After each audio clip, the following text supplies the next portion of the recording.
Benedict XVI has published his apostolic letter called Porta Fidei, or Door of Faith in English. This document officially calls for the Year of the Faith. It will take place on October 11, 2012, until November 24, 2013.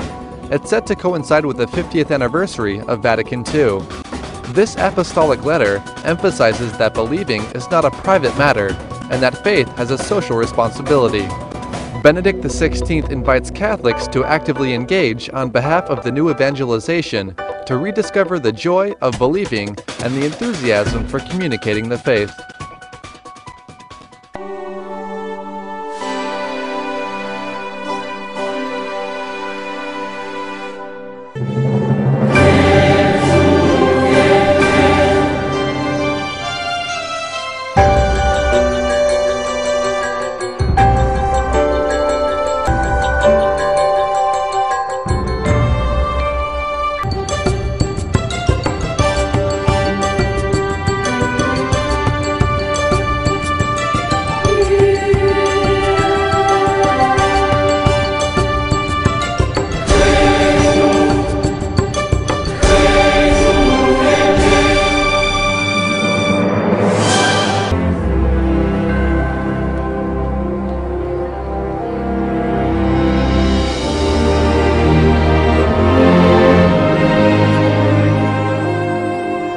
The word apostle comes from the Greek word apostellein. It means to send. Jesus took these 12 people whom he had formed after his own heart, and then he sent them. The Christian faith is never meant to be held onto as a private privilege. It's meant to be shared, to be spread like seed around the world. And so the apostolic church to the present day still has that great missionary purpose.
I do think there's something very distinctive about the Catholicism series.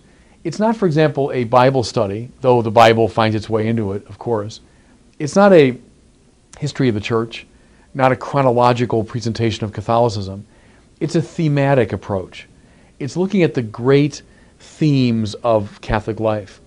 I think another point of distinction is the use of the arts and architecture and beauty. It's a very visually arresting series.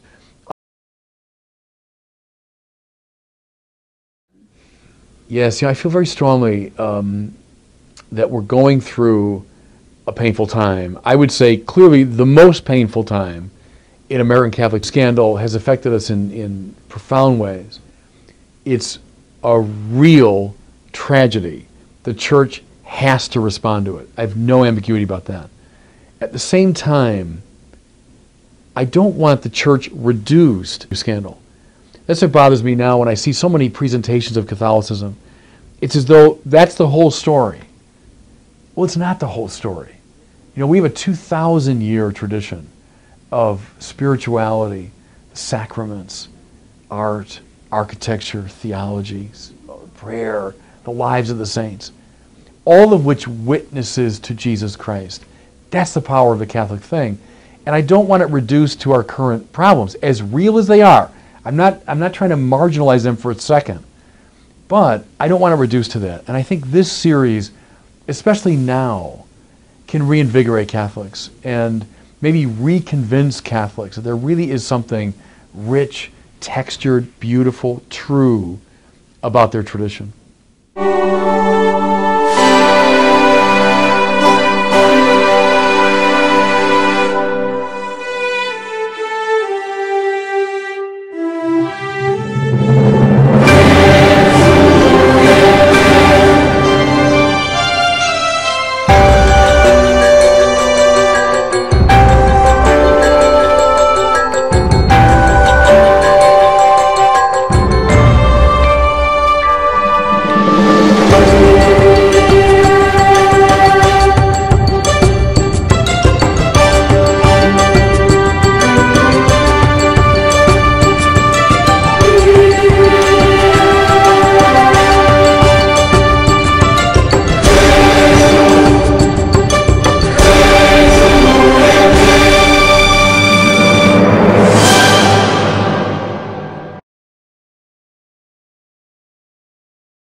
In this moment of baptism, Jesus takes responsibility for a life of ministry and mission where his life will no longer be the same again.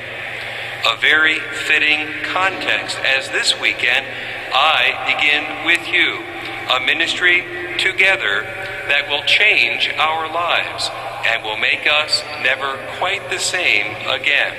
A ministry that we will share together in a very public and visible way.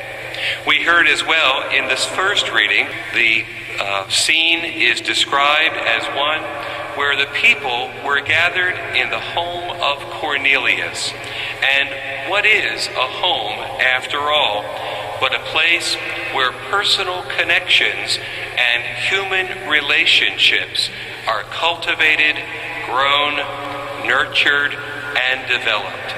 In Cornelius' home, there was a place for many people, and one of the many roles of a cathedral parish is to be a place that is a spiritual home for all, a place where many people may gather, a place of witness, to hospitality, to welcome, a place where personal care and concern is shared generously and personally wherever the human need may be. The life we live and share together is a personal sharing in the baptismal ministry of Christ, a concept, an idea, enfleshed in our personal care with and for each other, and with and for the larger world of which we are a part. Jesus' ministry is a purposeful ministry. In the first reading from the prophet Isaiah, we hear the biblical author offering a challenge to a people experiencing the difficulty and darkness of exile in a foreign land, the challenge to engage in acts of love, even in the midst of an environment and conditions of darkness and death. The author proclaims God's word confidently. I have called you for something, for the victory of justice. God needs persons, God needs a community to be purposeful in continuing the saving love of God's covenant in the human family. We hear the prophet continue to describe what the purpose of their common life is. I formed you, God said, to do certain things, to open the eyes of the blind, to bring out of confinement those experiencing restriction and limitation in their lives. I formed you to bring release from the dungeons of darkness, whatever form they may take.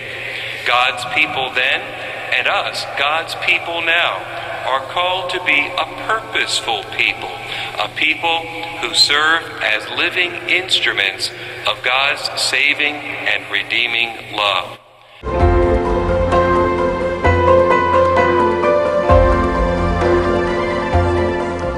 The mind, the will, the soul seek a definitive truth, a final good, an absolute beauty. The soul pushes beyond itself toward these transcendent ends.